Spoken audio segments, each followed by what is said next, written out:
말씀 함께 보겠습니다. 하나님 말씀 마태복음 5장 13절로 16절 우리 교독을 하도록 하겠습니다. 제가 먼저 읽겠습니다. 너희는 세상의 소금이니 소금이 만일 그 맛을 잃으면 무엇으로 짜게 하리요? 후에는 아무 쓸데없어 다만 밖에 버려져 사람에게 밟힐 뿐이니라.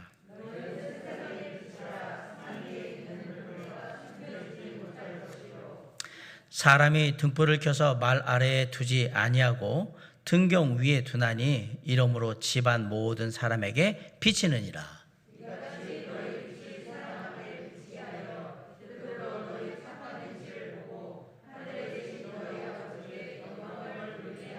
아멘.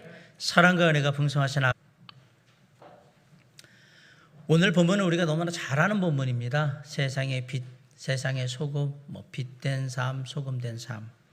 제가 소금 얘기를 좀 먼저 하려고 합니다.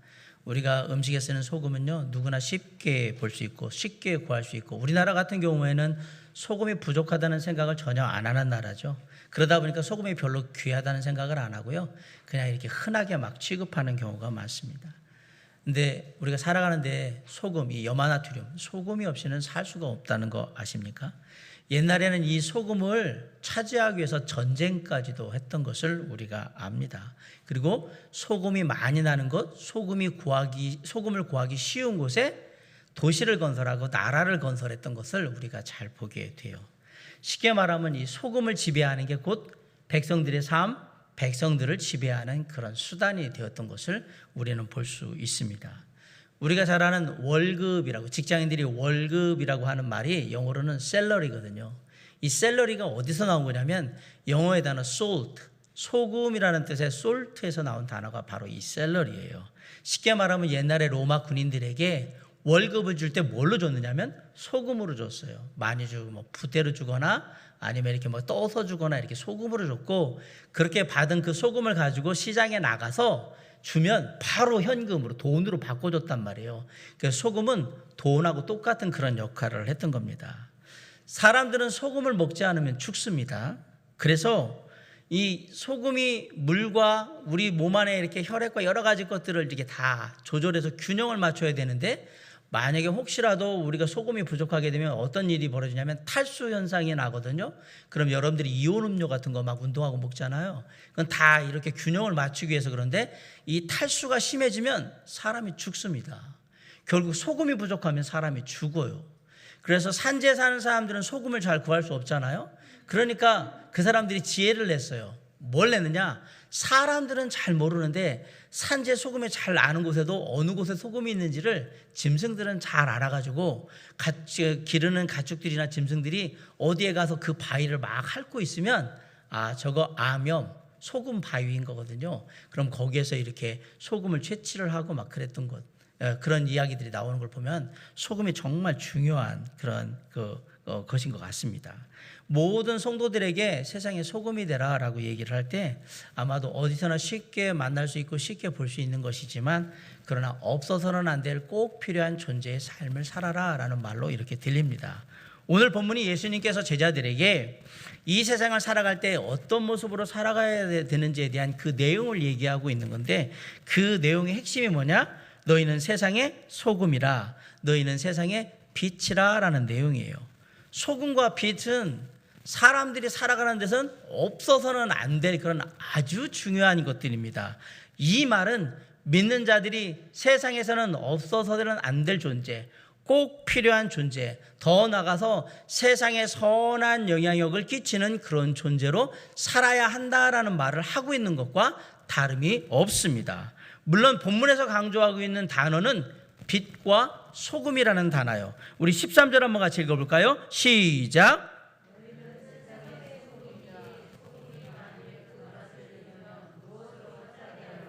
14절 시작.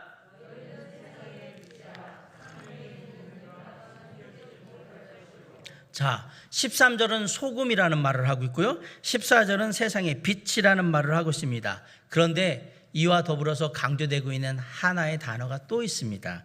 그 앞에, 맨 앞에 13절에 너희는, 14절에도 너희는 이라고 얘기합니다.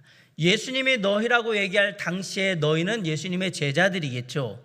그러나 성경을 읽는 우리에게 너희는 예수님의 제자들을 포함해서 예수 그리스도를 믿는 모든 믿는 자, 저와 여러분이 다 포함돼서 어디에 들어가느냐? 너희에 들어간다라는 사실이에요. 너희, 즉 우리 믿는 사람들이 세상을 살아갈 때 세상의 빛과 소금은 그런 존재로서 삶을 살아야 한다. 선한 영향력을 끼치는 그런 삶을 살아야 한다라고 지금 얘기를 하고 있는 겁니다. 이것은 오늘날 세상을 살아가는 데 대한 하나님, 예수 그리스도의 뜻이기도 합니다. 이 예수님의 말씀을 온전히 실천하려면, 우리가 세상의 빛과 소금인 삶을 제대로 살려면 어떻게 해야 될까? 먼저 세상 안에 있어야 합니다. 하나님 믿는 사람들은 다 믿음 안에서 삽니다. 그렇다고 믿음 안에서 산다는 얘기가 세상과 현실을 도피해가지고 혹은 의도적으로 세상의 모든 것들을 모른 채 하면서 그렇게 살라는 말이 아닙니다. 함께 모여서 하나님을 예배하고 함께 기도드리고 찬양하고 성경 말씀을 듣고 교제하는 것은 아주 중요합니다. 문제는 그것으로 끝나면 안 된다라는 사실이에요. 많은 그리스도인들이 예배를 드리고 하나님 앞에 함께하기를 힘쓰는 만큼 세상에 흩어져서 빛과 소금으로서의 삶을 살아가지는 못하는 경우가 많은 것 같습니다. 다시 말해서 교회에 나와서 열심히 예배드리고 그 다음에 기도하고 섬기고 봉사하는 일은 하는데 막상 자신들의 삶의 터전인 가정이나 직장이나 일터나 학교에서는 그리 큰 영향력을 끼치지 못하는, 아무런 선한 영향도 미치지 못하는 그런 경우가 많다라는 사실이에요. 아울러 많은 성도들이 삶의 여러 가지 문제들, 때때로는 뭐 가정의 문제, 어떤 때는 직장, 사업장의 문제, 뭐 건강의 문제, 돈의 문제, 이런 여러 가지 문제들을 가지고 다 하나님 앞에 사람들이 나와요. 그리고 이런 문제로 인해서 삶에 어렵고 힘든 고통과 고난을 가지고 교회에 와서 하나님 앞에 부르짖는 경우가 많아요. 그리고 그렇게 통해서 부르짖을 때 또 하나님의 말씀을 듣거나 형제들과 교제하거나 또한 기도하는 가운데 하나님의 위로와 평안을 얻게 됩니다. 물론 세상에서 상처받고 아픈 가운데 교회에 와서 그 상처가 치유되고 위로받고 해결받고 평안을 얻는 것은 정말로 필요한 일이고 중요한 일입니다. 그런데 그냥 이것으로 끝나면 안 된다라는 사실이에요. 많은 그리스도인이 교회 안에서, 교회에 와서 하나님의 말씀을 듣고 기도하고 찬양하고 교제하는 가운데 안식을 얻고 영적으로 육신적으로 치유를 얻고 위로와 격려를 받고 나면 놀랍게도 그냥 계속해서 교회 안에 눌러 앉으려는 그런 경향들이 있습니다. 그러나 교회는 이러한 치유와 위로를 경험한 사람들이 다시 하나님이 우리에게 허락하신 삶의 터전인 가정과 일터와 직장과 학교로 나아가서 그곳에서 빛과 소금인 역할을 감당하라고 우리에게 허락하여 주신 곳이 바로 교회인 겁니다. 우리는 밖으로 나가야 합니다. 왜냐하면 우리는 교회의 빛과 소금이 아니라 세상의 빛과 소금이기 때문에 그렇습니다. 13절에 뭐라고 그랬어요? 너희는 세상에 뭐라고요? 하나님 말씀에 너희는 교회의 소금이라고 하지 않았습니다. 14절에 보세요. 너희는 교회의 빛이라라고 한 번도 얘기한 적이 없어요. 너희는 세상의 빛이라.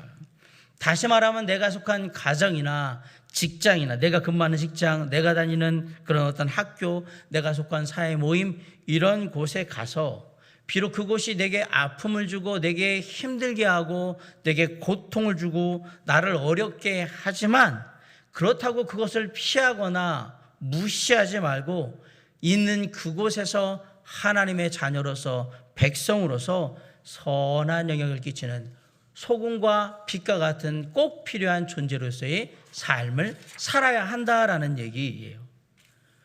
우리 그리스도인들은 현실적으로 보면 다 세상 안에서 살고 있는 사람들입니다. 우리의 가정도 세상에 있고요. 우리의 직장, 사업장, 학교 다 세상 안에 있습니다.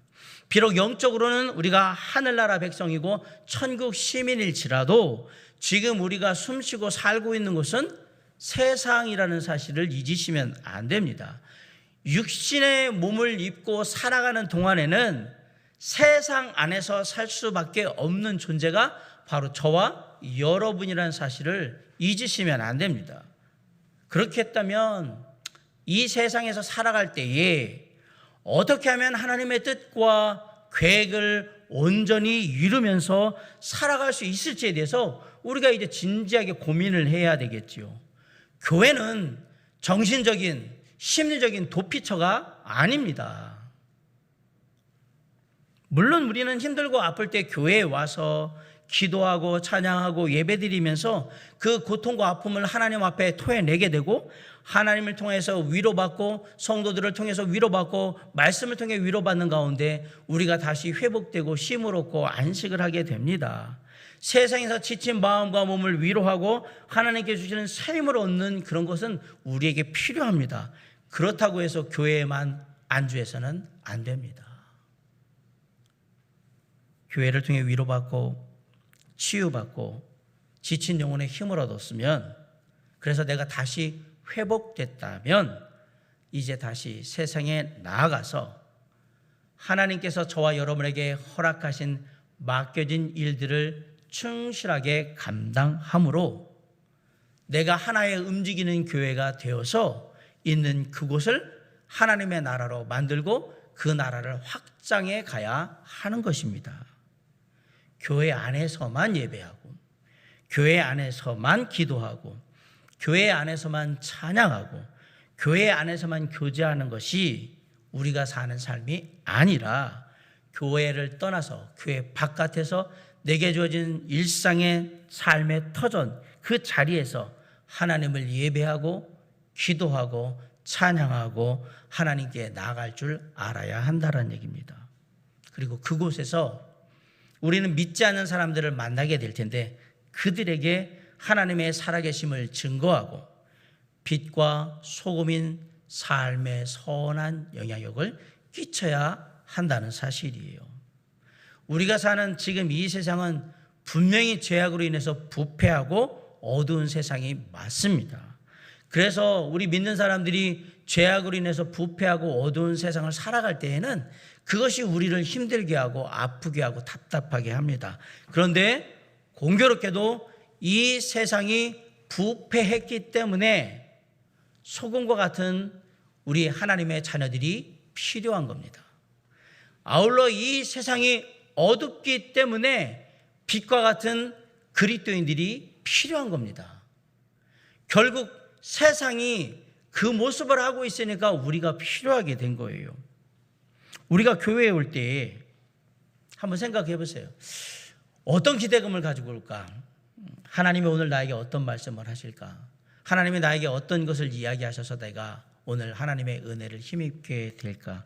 이런 설렘이나 기대감을 가지고 교회에 오겠지요. 그런데 정작 우리가 가정에서나 직장에서나 사업장에서나 학교에서나 이런 설렘이나 기대감을 가지고 우리가 나아가고 있는지 한번 생각해 보셔야 합니다. 하나님께서 오늘 우리 가정과 직장에서 나를 어떻게 사용하실까? 기대가 되네. 우리 자녀들을, 우리 부모님을, 내 남편이나 아내를 나를 통해서 하나님께서 하나님의 크신 그 은혜와 사랑을 어떻게 경험하게 하실까? 기대가 되네. 내가 어떤 역할을 하게 될까? 직장과 사업장에서 만나는 부하자건들, 직원들이나 상사들에게, 거래처의 직원들은 나를 통해서 진짜 하나님의 살아계심을 볼 수 있게 될까? 오늘은 그 모습을 보여줄 수 있을까? 기대가 되네. 학교에서 내 친구들은 진짜 나의 모습을 통해서 주님 안에서의 선한 영향력을 경험할 수 있게 될까? 이런 기대와 소망을 가지고 가정이나 직장이나 그리고 우리가 함께 있는 학교나 이런 곳으로 가는 그리스도인들이 과연 얼마나 될까요? 교회 안에서 회복됐으면 회복된 우리를 통해서 바꿀 그 세상 하나님의 은혜가 넘치는 그곳을 우리는 생각해야 한단 말이에요. 우리는 생각할 때 세상이 이 굉장한 일들을 해야만 사회가 바뀐다라고 생각을 합니다. 여러분, 미국 건국의 아버지라고 불리는 정치인이 있어요. 이분이 크리스천인데 벤저민 프랭클린이라는 분이 있습니다. 벤저민 프랭클린은 펜실베니아에서 필라델피아에서 살았었는데요. 선한 일을 하기 위해서요. 이 동네의 마을 사람들에게. 그래서 고민을 하면서 하나님께 기도하다가 좋은 아이디어를 하나 얻었는데 그게 뭐였냐면 예쁜 등불을 하나 사가지고 집 문 바깥에 바깥 문 있는데 이렇게 선반을 만들어서 거기에 거리를 해서 거기에 이렇게 등불을 걸어둔 거예요. 그리고 저녁 이제 이렇게 희미해지고 이제 어둑어둑해지면 그 등불에 불을 켰어요. 동네 사람들이 벤저민 프랭클린의 집을 보면서 이상하게 생각했어요. 왜 등불을 바깥에다 켜지? 등불은 집안에 켜야지 집안을 환하게 하고 사람들이 이렇게 밝게 돌아다닐 수 있도록 그렇게 하는 건데 왜 바깥에 등불을 켤까? 라고 생각했는데 한 주가 지나고 두 주가 지나고 한 달이 지나자 사람들이 깨닫기 시작했어요. 그리고 뭘 했냐? 자기도 집 바깥에 선반을 만들거나 이 고리를 만들어서 등불을 갖다가 저녁 어둑어둑한 데면 불을 켜게 되는 거예요. 왜 그랬느냐? 저녁이 되면 칠흑같이 어두운 경우가 되게 많았는데 놀랍게도 벤저민 플랭클린의 집인데 가까이 가면 그 밖에 있는 등불이 이렇게 어느 정도 이렇게 환하게 비춰지니까 사람들이 거기서 넘어지거나 어떤 일을 벌어지는 일들이 없는 거예요. 껌껌하면 안 좋은 일도 벌어지는데 그런 일이 그 집 앞에서는 그쪽이 가끔째는 벌어지지 않는 거예요. 그러다 보니까 바깥에 이렇게 밝게 붙여주면 사람들이 길 다니기도 편하고 그리고 안 좋은 일들도 어둑어둑한 데서 벌어지는데 그런 일도 안 벌어지는구나. 그리고 하나둘씩 막 이렇게 집 앞에 붙이게 됐고 많은 사람들이 그렇게 불을 집 바깥에 이렇게 등불을 켜게 됐어요. 그게 가로등의 처음 시작이에요. 놀랍죠?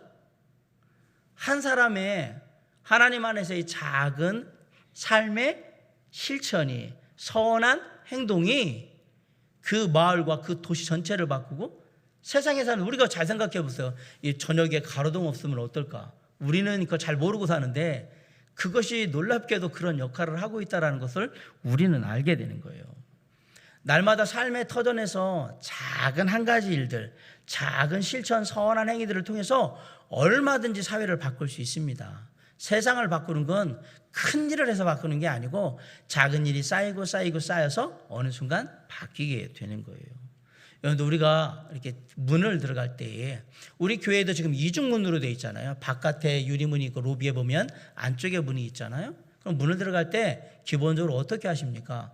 내가 들어가다가 뒤에 사람이 있으면 내가 이렇게 문을 잡아줘야 되는 거죠. 그렇죠? 뒷사람이 그 유리문이나 이런 거 이렇게 탁 맞지 않도록. 그러면 뒷사람은 들어가면서 뭐라고 할까요? 고맙습니다 라고 들어가면서 어떻게 해요? 앞에 유리문이 있으면 그 사람이 그 문을 열 거예요. 그러면 나는 어떻게 되는 거예요? 문 한 번 열고 한 번은 내가 그냥 들어가고 그러면서 또 고맙습니다 그러고 들어가는 거예요. 그런 배려와 그런 생각들이 세상을 바꾸는 겁니다. 여러분 기억하셔야 합니다.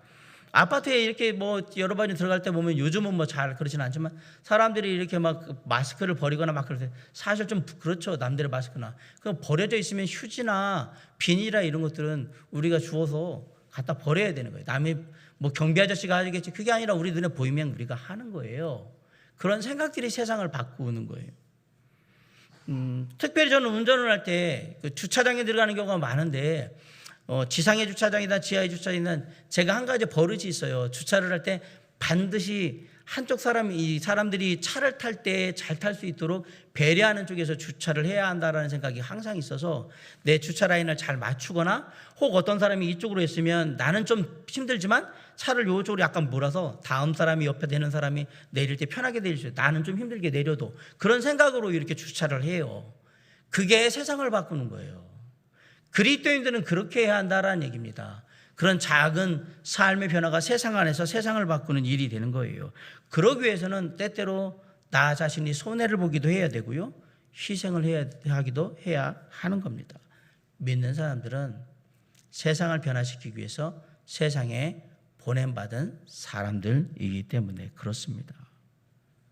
우리는 세상 속에서 살아계신 하나님을 증거하고 나를 통해서 사람들이 하나님 예수 그리스도를 알게 하며 더 나아가서 예수 그리스도의 이름을 들어서 하나님께 영광 돌릴 수 있도록 그렇게 세상에 보내진 하나님의 사람들인 것입니다.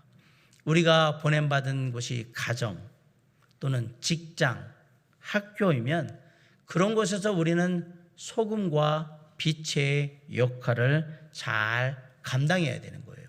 우리가 그 역할을 잘 감당하게 되면 내가 속한 가정이나 내가 속한 직장이나 내가 속한 사업장, 학교가 많은 갈등과 어려움과 문제가 있겠지만 그런 상처와 아픔이 치유되고 반드시 변하게 될 것입니다. 사랑하는 성도 여러분, 우리는 세상 밖에 있는 존재들이 아닙니다.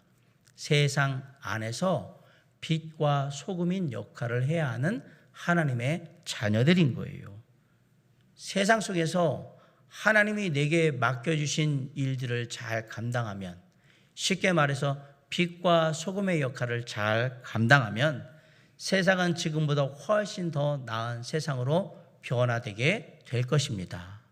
세상 안에서 빛과 소금의 역할을 잘 감당함으로 날마다 신실하게 나아감으로 세상을 변화시켜가는 저와 여러분이 될 수 있기를 주님의 이름으로 간절히 축원합니다. 자, 우리가 세상의 빛과 소금인 삶을 살려면 저는 세상 안에 있어야 한다라고 했고요. 그러면 어떻게 해야 되느냐? 세상의 사람들과 다르게 살면 됩니다. 하나님 믿는 사람들이 많이 하는 실수가 두 가지가 있는데, 하나는 세상을 멀리하면서 사는 거예요. 아주 세상이라면 아주 안 좋다고 생각하고 막 멀리하고 살아요. 반대로 어떤 사람들은 어떤 실수를 하냐? 우리가 세상 안에 있으니까 세상을 가까이 해야 한다라고 해서 살아요. 세상을 가까이 한다라는 말은 균형이 필요한데, 잘못하면 내가 세상 사람들하고 똑같은 가치관을 가지고 세상 속에 살고 있다는 말이 되기도 해요. 만약에 우리 믿는 사람들이 믿지 않는 사람들과 말하는 거나 행동하는 거나 생각하는 거나 가지고 있는 가치관이 똑같다면 세상에 믿지 않는 사람들이 저와 여러분을 통해서 하나님의 살아계심을 볼 수 있을까요? 자신과 똑같이 말하고 자신과 똑같이 행동하는 안 좋은 모습들을 계속 똑같이 보이면서 나하고 별반 다를 게 없는 그런 모습을 보이는 믿는 사람들을 보면서 어떻게 우리 안에서 하나님이 살아계시다고 생각할 수 있겠냐 말입니다. 거기다가 내가 배워도 더 많이 배웠고, 내가 돈을 가져도 조금 더 가졌고, 내가 세상의 지위에서도 조금 더 높고, 내가 뭔가 좀 나은 것 같은데 저 사람이 나하고 똑같이 산다 그러면 세상에 믿지 않는 사람들이 과연 우리를 통해서 뭔가를 느끼고 배우려고 하겠냐라는 사실이에요. 많은 그리스도인들이 삶의 현장에서 세상 사람들과 다른 가치관, 삶의 모습을 통해서 세상의 사람들을, 주변 사람들을 감동시키고 감화시키는 게 아니라 세상 사람들하고 똑같은 생각을 가지고 똑같은 가치를 추구하면서 그렇게 살고 있는 모습들을 많이 보게 됩니다. 어떤 사람들은 이렇게 생각합니다. 비록 내가 교회를 다니지만 나는 정말 자유로운 마음으로 교회를 다녀. 얼마든지 자유롭게 즐겁게 재미있게 신앙생활하면서 살 수 있어 라고 하면 좀 삶이 좀 지치고 힘들다 그러면 그냥 심심하면 금요일날 오후에 여행을 떠나가지고 주일날 오후에 돌아오고 막 그러는 거예요. 하루에 한 정도 예배 빼먹고 그래도 할 수는 있지요. 그러나 그게 그냥 일상의 다반사 같이 따분하다 그러면 맨날 그러고 있으면 세상의 사람들이 과연 우리를 통해서 하나님이 살아계시구나, 하나님이 정말 우리의 예배 바치기 합당하신 분이구나 그렇게 할까요? 그러면 얘기하겠죠. 목사님 유튜브나 이런 거 요즘 온라인으로 많이 드리고 우리 교회도 그런 거 돼 있잖아요. 그렇게 드리면 되잖아요. 제가 왜 유튜브에 라이브를 드리는 게 진짜 싫어하는지 이유를 아시겠습니까? 버릇은, 안 좋은 버릇은 한번 들으면 바꾸기가 쉽지 않습니다. 그런데 이미 우리는 버릇이 들었습니다. 가기 싫으면 그냥 온라인으로 예배 드리면 되지 이렇게 되었습니다. 해결책이 없습니다. 스스로가 그것을 깨고 나오지 않는 한 제가 아무리 얘기를 해봐야 이거는 안 됩니다. 이미 사람들은 코로나19로 인해서 좀 몸이 그렇고 뭐가 사정 생기면 에이 그냥 실시간 라이브로 예비할 테니까 그냥 드리지라고 하고 안 올 겁니다. 제가 누차 얘기하지만 이런 상황 가운데 이렇게 하지만 그것이 온전한 예배의 모습을 갖고 있다고 얘기할 수가 없어요. 어떻게 온라인으로 이렇게 드리는 게 온전한 예배가 될 수 있겠어요? 어떻게 제가 갖고 있는 이런 마음이나 이런 것들을 화면으로 다 읽겠습니까? 제가 무슨 탤런트도 아니고 영어 배우도 아닌데 직접 있으면 여러분은 느끼잖아요. 저의 음성을 통해서 저의 표정이나 모든 몸짓을 통해서 느끼잖아요. 직접. 예배는 그래야 되는 거예요. 그리고 여러분도 그런 어떤 반응을 해줄 때 같이 이게 하나의 하나님을 향한 예배로 우리가 아름답게 만들어져 가는 거예요. 어떤 사람들은 이렇게 해요. 교회 다닌다고 다 고리타분하고 뭐 구닥다리인 거 아니야. 나는 진짜 마음이 열려 있어. 그러더니 그러면 회식 자리에 가가지고 믿지 않는 사람들하고 할 때 술 한 잔 줘. 괜찮아. 한 잔 정도 이거 마시고 담배도 막 피우고 그러면서 나는 열려 있어. 이런 것들에 대해서 좀 내 신앙이 변하잖아. 물론 술 담배 한다고 신앙이 변하는 건 아니겠지요. 그럴 거라고 생각하지는 않습니다. 그런데 그러면서 내가 기대하는 건 이 사람 교회 다닌다고 생각해서 아주 구닥다리에 그냥 고리타분한 줄 알았더니 열려있네. 우리하고도 얼마든지 같이 할 수 있네. 괜찮네. 좋네. 라고 생각할 거라고 생각하십니까? 앞에서는 그렇게 얘기할 거예요. 그러나 뒤로 딱 돌아보면 뭐라고 그래요? 나는 그래도 교회 한참 다녔다고 오래 다녔다고 얘기하고 교회에서 집사직분도 받았다고 막 그러는 것 같은데 그리고 가끔가다는 제가 기도하고 있어요라고 해서 기도도 한다고 그러고 나름대로 먼저 성경적인 얘기 물어보면 그거는요 그러고 성경을 안다시 막 얘기도 하고 그래서 나는 좀 뭔가 좀 다른 줄 알았지. 다를 게 하나도 없네. 너나 교회 다니고 너나 하나님 믿어. 난 안 믿을게. 이렇게 할 거예요.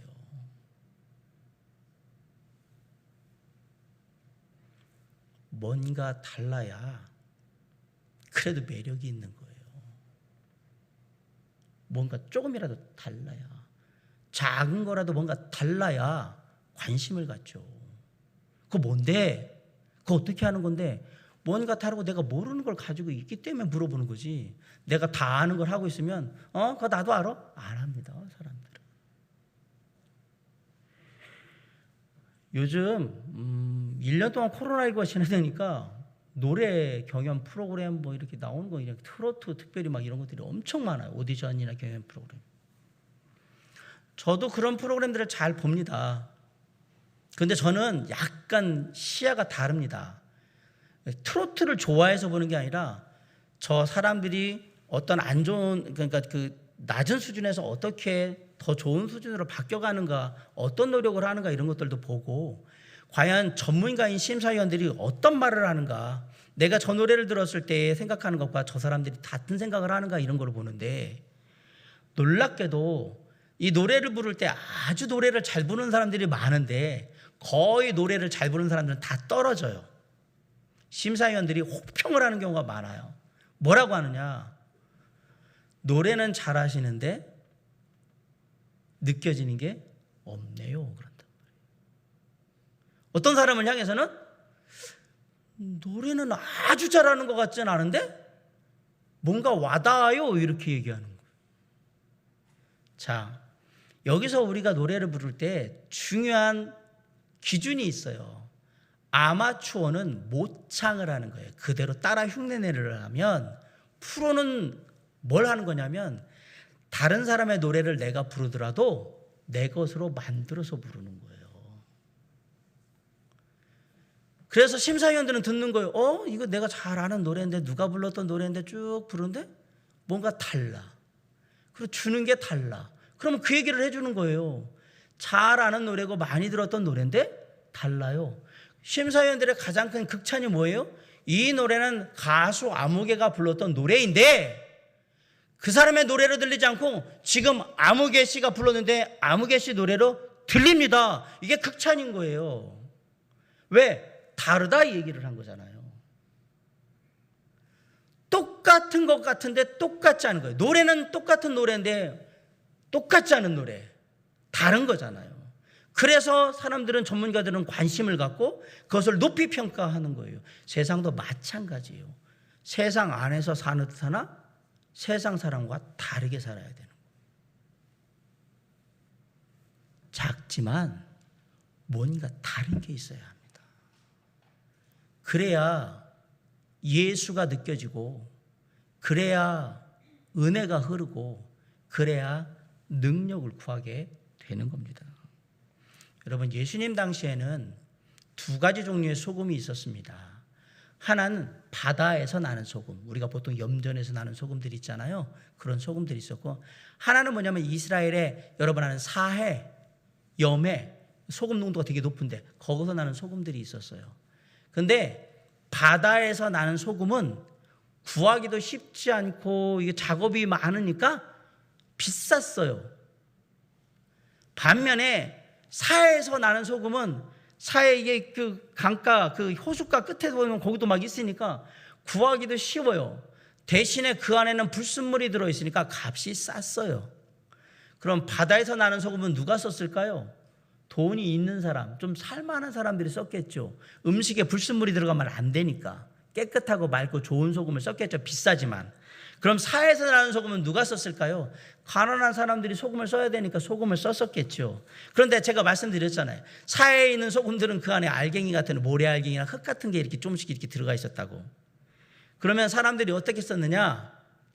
그 알갱이를, 사해에 있는 소금을 갖다가 안 쓸 수는 없으니까 이렇게 싸가지고 천 같은 거에 싸서 이렇게 넣어가지고 음식에 소금 맛을 어느 정도 내면 뭐 해야 되는 거예요? 그 소금은 바깥에다 확 갖다 뿌려버리는 거예요. 버려버린단 말이에요. 그러면 사람들이 그 버려진 소금을 막 밟고 다녀요. 자, 이 소금은 이미 짠기, 소금기가 빠진 거예요. 그래서 소금이 그 맛을 입으면 밖에 버려져 사람들에게 밟힌다는 말이 그래서 나온 거예요. 우리가 세상에서 타협하고 세상 사람들하고 똑같이 생각하고 똑같이 말하고 행동하고 그렇게 살아버리면, 그래서 진짜 우리가 그리스도인다운 다름을 전혀 보이지 못하고 다 잃어버리면 우리는 세상에 살고 있는 사해 소금과 똑같은 존재가 되는 겁니다. 사해 소금과 같은 존재가 되면요, 언젠가 아무 짝에 쓸모가 없어져가지고 땅바닥에 버려졌잖아요. 사해 소금이. 마찬가지예요. 사람들부터 우리가 조롱당하고 무시가 당하게 될 거예요. 그리스도인인 줄 알았더니 별거 아니라고 우리를 조롱하고 무시하게 될 겁니다. 안타까운 사실은 세상의 빛과 소금으로 살아야 될 우리 그리스도인들이 세상에서 이런 역할을 잘 감당하지를 못한다는 얘기입니다. 우리 15절 말씀을 한번 좀 읽어보기를 원합니다. 자, 시작.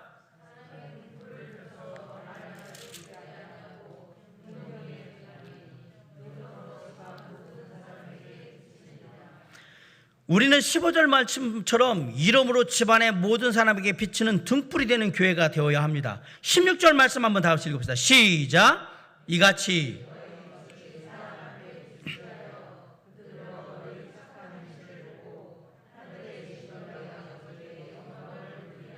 맞습니다. 16절 말씀처럼 너희 빛이 사람 앞에 비치게 하여 그들로 너희 착한 행실을, 너희의 나와 다른 점을 보고 하늘에 계신 너희 아버지께 영광을 돌리게 하는 교회가 되어야 합니다. 우리가는 세상을 걱정하고 세상의 이런저런 것들의 안 좋은 것들을 변화시키기 위해서 힘써 기도하며 수고하는 교회가 그리스도인이 되어야 합니다. 그럼에도 불구하고 언젠가부터 한국의 교회는 이 나라의 짐이 되고 있고 이 세상을 해롭게 하는 암적인 존재가 되어 있으며, 더 나아가서 이제는 세상 사람들이 교회를 걱정하는 그런 단계까지 이르렀단 말이에요. 지난 1년의 코로나19 사태를 한번 보십시오. 신천지 사태가 벌어졌고 집단 감염, 사랑제일교회 발 집단 감염, 인터콥의 BTJ 열방센터 발 집단 감염, IM 선교회 집단 감염, 부천 연생교 집단 감염. 목사님 교회 아니잖아요. 뭐 사랑제일교회나 뭐 그런 교회군. 안산에서, 서울에서, 부산에서 아동들 끌어다가 집단으로 기숙시키면서 학대하고 성 착취하면서 그렇게 했던 교회들 얘기가 막 계속 나오고 있어요. 다 이단이잖아요. 사입이잖아요. 그리고 교류금지 받은 그런 불건전한 단체들이잖아요. 그런데 여러분, 세상 사람들은 그렇게 전혀 안 봅니다. 신천지도 교회, 사랑제일교회 교회, BTJ 열방생도 교회, IM선교회 교회, 부천 영생교조차도 교회로 봅니다. 십자가가 걸려있기 때문에. 거기다가 코로나19가 막 퍼지는 3월, 4월, 5월에 어떤 일이 벌어졌느냐, 국가의 방역수칙을 위반하고 작은 교회들이 막 하다 보니까 집단으로 감염한 일들이 계속 벌어졌어요. 작은 교회들이. 코로나19 사태에 처음에 집단 감염의 주범이 작은 교회들이었어요. 인천에도 많이 있었잖아요. 어떻게 됐습니까? 교회가 저러면 되나? 처음엔 사실 그렇게 막 욕하지 않았는데, 아, 교회가 왜 그래? 라고 얘기했단 말이에요. 그러더니, 아니, 교회 다니는 사람들이 왜 그렇게 말을 안 들어? 그러더니 이제 교회 다니는 것들이 더해. 제일 말 안 들어. 그러더니 이제는 아주 이 세상에서 교회가 없어졌으면 좋겠어. 그냥 교회만 없으면 세상이 다 조용할 것 같아. 이렇게 얘기하는 단계가 됐어요. 우리가 세상을 염려하고 세상을 걱정하면서 우리가 세상을 위해서 기도해 줘야 되는데, 세상이 교회와 성도들을 걱정하고 기도해 주고 있는 상황인 것 같고, 이제 교회를 향해서 기독교를 해서 손가락질하고 증오하는 건 일상의 다반사로 일어난 일이라서 뭐 그렇게 새롭지도 않습니다. 제 가까운 형님들이 가끔 저한테 전화 오거든요. 장신아 괜찮아? 그냥 버텨요. 형님들 교회 다니시는 분들이 아닙니다. 저희 형님들. 가족들이 걱정해요. 교회 어떻게 될까 봐. 우리 막내 동생 목회자인데 지금 얘기 나오는 거 보면 교회가 거의 막 문 닫을 것 같은 느낌이니까. 그리고 제 친구들이 몇 명이 전화 오거든요. 장신아 괜찮냐? 너 목회 어떻게 그냥 잘 견디고 있어. 뉴스 나오고 이런 거 보면 난리도 아닌데 이거 어떡하냐? 믿지 않는 친구들이 저를 걱정해주고 있어요. 제가 걔네들을 위해서 기도해줘야 되는데, 이게 지금 주객이 전도됐어요. 지금 이 일이 왜 벌어졌는가 잘 보세요. 우리는 우리가 살고 있는 이 세상에서, 우리의 삶의 현장에서 하나님의 뜻을 이루는, 온전히 그 뜻을 이루며 살아야 되는데, 쉽게 말하면 빛과 소금의 역할을 해야 하는데 그 역할을 못하고 있는 겁니다. 여러분 잘 알지만 바닷물 중에 소금의 비율은요 2.07%밖에 안 됩니다. 그게 바다를 짜게 만드는 겁니다. 100% 중에 2.07%가 바닷물을 짜다라고 만드는 거예요. 2018년 기준으로 우리나라 인구가 거의 5천만 명이거든요. 거기에 기독교 인구가, 개신교 인구가 얼마냐? 967만 명이에요. 거의 20%잖아요. 20%인데도 이 사회는 안 바뀌어요. 더 안 좋아지지. 왜 그럴까? 왜 교회는 많아지고 사람들은 많은데 이 사회는 왜 이렇게 안 좋아질까? 만약에 그리스도인들인 저희가 세상의 빛과 소금으로서 우리 가정에서, 일터에서, 직장에서, 우리가 함께하는 학교에서 진짜 선한 영향력을 펼치면서 좋은 모습을 보였다면 지금 이 사회가 그래도 좀 달라져 있지 않을까 저는 생각합니다. 사랑하는 성도 여러분, 우리가 왜 교회에 옵니까? 하나님께 예배드리고 하나님의 인자하심을 경험하면서 하나님의 말씀을 통해서 세상을 살아갈 크신 은혜와 능력을 힘입고 새로운 힘을 입고 그리고 나아가기 위해서 옵니다. 네, 정말 잘하셨습니다. 정말 그 발걸음이 귀한 발걸음입니다. 앞으로도 그런 마음으로 계속해서 몬뱀 교회와 함께 하시고 예배에 함께 하시며 하나님의 은혜와 능력과 하나님의 새롭게 하심을 힘입고 하나님의 축복이 임하는 귀한 삶이 되시기를 간절히 축원합니다. 근데 이거 하나만은 꼭 기억해 주세요. 내가 놀라우신 하나님의 은혜와 크신 하나님의 사랑을 힘입었다면, 그리고 하나님께서 허락하신 새 힘을 힘입었다면, 하나님의 축복하신 가운데 있다면, 이제 다시 가정으로 돌아가서, 직장으로 돌아가서, 일터로 돌아가서, 학교로 돌아가서 우리에게 맡겨진 역할을 해야 한다는 사실이에요. 다르게 사셔야 합니다. 한 주간 지쳤다가 일요일날 그냥 잠자면서 그냥 몸이나 쉬었던 사람들하고 예배당에 나와서 하나님의 말씀을 듣고 하나님께 기도하고 하나님께 찬양하고 하나님 앞에 다짐했던 사람하고 어떻게 똑같은 삶을 살면 되냔 말이에요. 달라야 합니다. 그것이 우리가 세상을 살아가는 방법입니다. 오늘 본문 말씀을 보면 아주 특별한 내용이 오늘 본문 말씀에 담겨 있어요. 예수님이 우리에게 말씀하실 때 너희는 세상의 소금이 되어야 한다, 너희는 세상의 빛이 되어야 한다라고 말씀하지 않으셨습니다. 예수님이 우리에게 뭐라고 말씀하셨습니까? 너희는 세상의 소금이다, 너희는 세상의 빛이다 라고 했어요. 물론 우리는 빛 자체가 아니에요. 빛의 근원은 오직 예수 그리스도 한 분이십니다.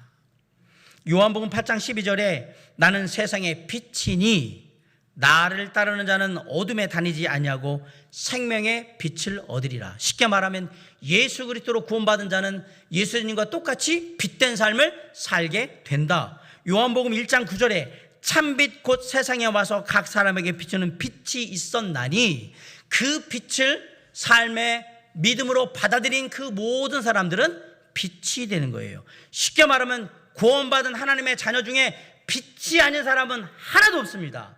모두 다 빛이십니다. 우리가 예수 믿고 구원받은 사람이라면 내가 죄인이고 죄인된 나를 위해서 예수 그리스도께서 이 땅에 오셔서 나의 모든 죄를 다 대신 지시고 십자가에 달려 죽으심으로 말미암아 내 모든 죄를 용서하시는 그 놀라운 성경의 사실을 내가 그대로 믿고 하나님의 자녀가 됐다면 우리는 소금인 것입니다. 구원받은 하나님의 자녀들은 소금이 되는 게 아니라 이미 소금인 거예요. 자, 구원받은 모든 그리스도인들은 다 빛이요 소금인 거예요. 우리는 빛이 되거나 소금이 되지 않아요. 이미 구원받은 그 순간에 빛이 되었고 소금이 되었습니다. 문제는 우리가 빛이냐 소금이냐가 아니고 우리가 짠맛을 가지고 있는 소금이냐 아니냐, 우리가 세상의 어둠을 밝게 비추는 빛이냐 아니냐가 문제인 거예요. 이미 우리는 빛이요 소금이기 때문에 그 역할을 제대로 하고 있느냐가 우리의 관심사란 사실이에요. 옛날에 소금으로 만든 소금 인형이 하나 있었어요. 소금 인형은 세상을 알고 싶었습니다. 그래서 세상을 여행하게 됐고요. 어느 날 그 여행길에서 바다에 다다르게 됩니다. 그 드넓은 바다를 보면서 소금 인형이 바다에게 물어봤습니다. 당신은 누구십니까? 그랬더니 바다가 씩 웃으면서 내가 누군지 들어보면 알게 될 거라고 들어와 보라고 했어요. 그래서 소금 인형은 바다에 발을 디딛고요.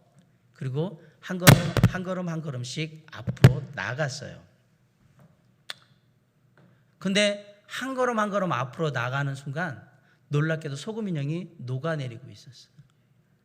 조금씩 녹더니 많이 앞으로 가니까 이제 소금 알갱이, 작은 마지막 알갱이 하나만 딱 남았어요.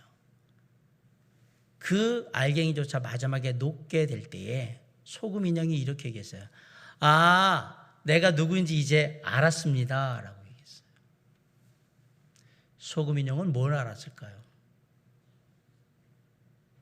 비록 작은 소금 알갱이 하나지만 내가 이 드넓은 바다를 만드는 그러한 가치 있는 존재라는 걸 알았던 거예요.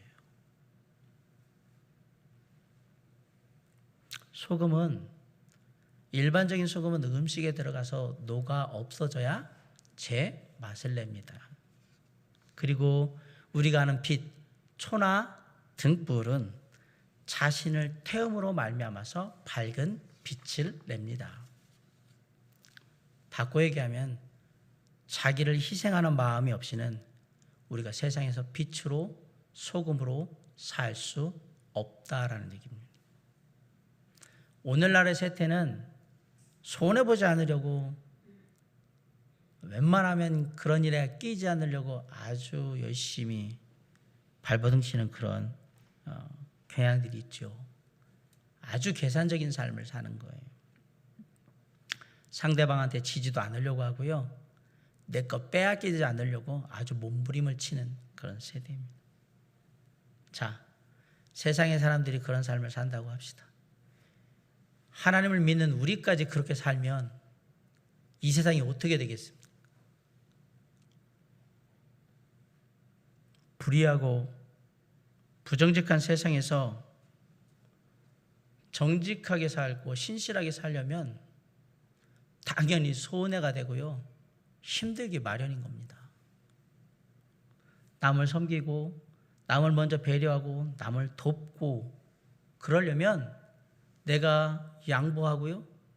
때로는 내 자존심 죽이고 내 거 희생해야 되는 거예요.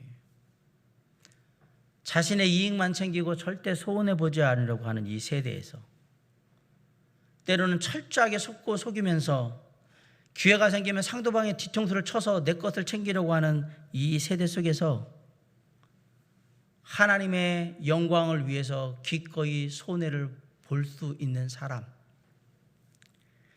예수 그리스도의 살아 역사하심을 나타내기 위해 기꺼이 자기 자신을 희생할 수 있는 사람, 그런 사람이 필요한 겁니다.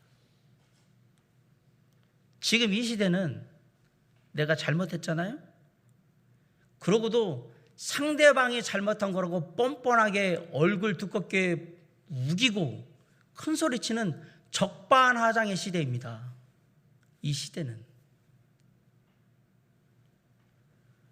그렇다고 그렇게 하는 사람들과 똑같이 내가 손가락질하고 똑같이 내가 욕하고 똑같이 싸운다면 우리의 삶이 무슨 의미가 있겠느냐라는 사실이에요.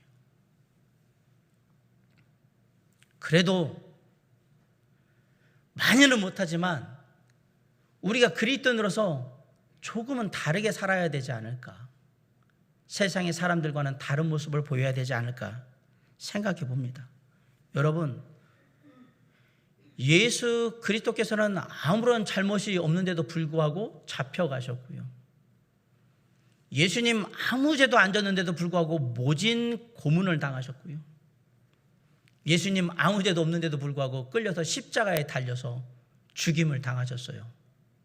그래서 얻은 게 뭡니까? 저와 여러분의 구원 아닙니까? 예수님은 그 당시의 정치인들의 모습과 달랐고 그 당시 관료들의 모습과도 달랐으며 그 당시 종교 지도자들의 모습과도 달랐고 그 당시 지식 있는 학자들의 모습과도 달랐습니다. 세상의 일반적인 사람들의 모습과는 전혀 다른 그 모습으로 세상에 오셨고 사셨고 죽으셨기에 우리가 그 은혜와 사랑에 감격하고 감사하는 겁니다. 예수님의 다름이 없었다면, 세상의 사람과 다른 모습이 없었다면 우리는 결코 구원받지도 못했을 것이고 결코 하나님의 나라를 소망으로 얻지도 못했을 겁니다.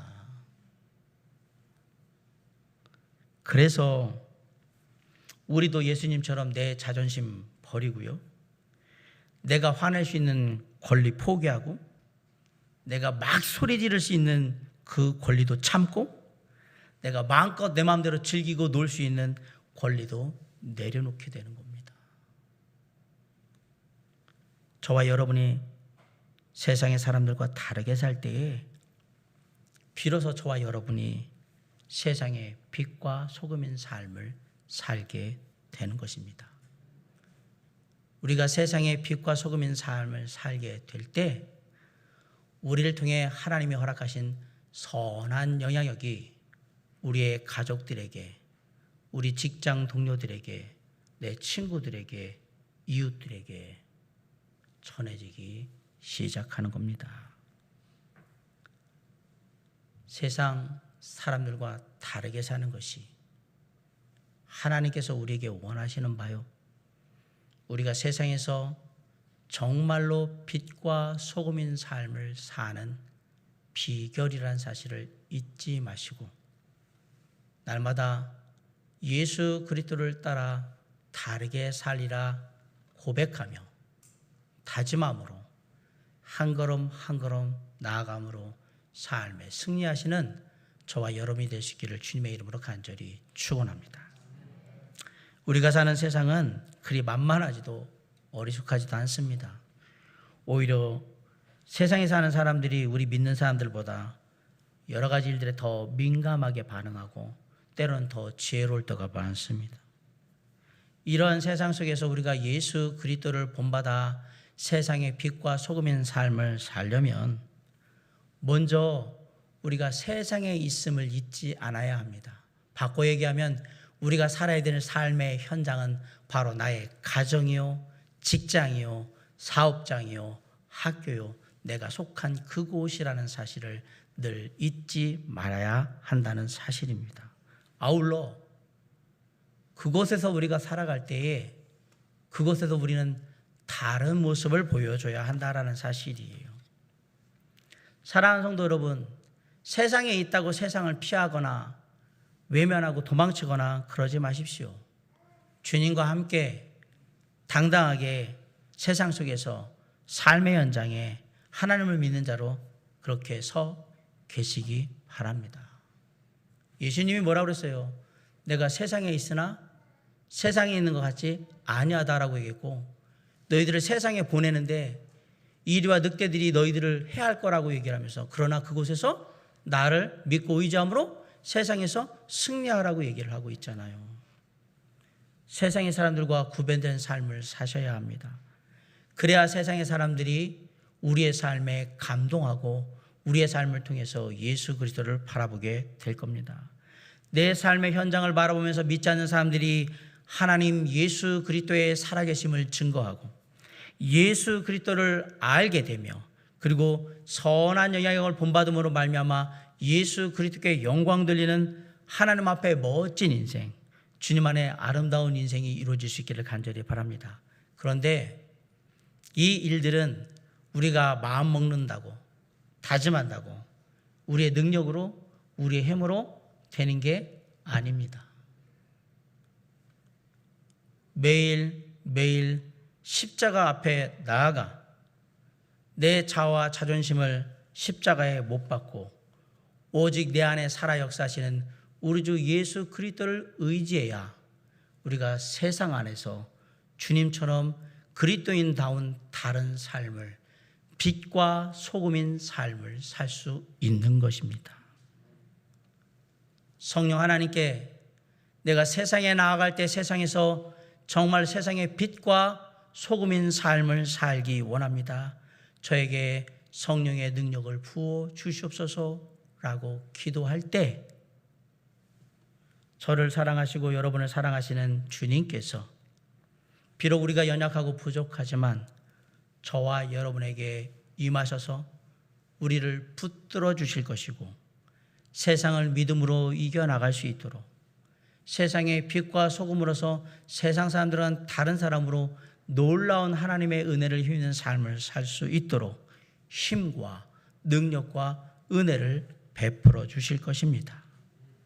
지금은 그 어느 때보다도 기독교, 교회, 성도들, 믿는 자들의 위상이 땅바닥에 떨어져서 정말로 하찮게 여겨지는 그러한 시기입니다. 그런데 바꿔 생각하면 지금이야말로 우리가 진짜로 세상의 빛과 어둠인 삶을 살아야 하는 때인 것입니다. 사랑하는 성도 여러분, 지금이 우리가 다시 한번 세상의 빛과 소금인 삶을 살아야 될 때라는 사실을 잊지 마시고 내 삶의 현장에서 순간순간마다 우리의 마음을 새롭게 다지며 주님과 함께 나아감으로 조금이라도 세상을 주님 안에서 밝게 비추고 맛을 내며 변화시키는 아름다운 하나님의 자녀들, 그리스도인다운 삶을 통해 하나님께 영광 돌리는 저와 여러분이 될 수 있기를 주님의 이름으로 간절히 축원합니다. 기도하시겠습니다.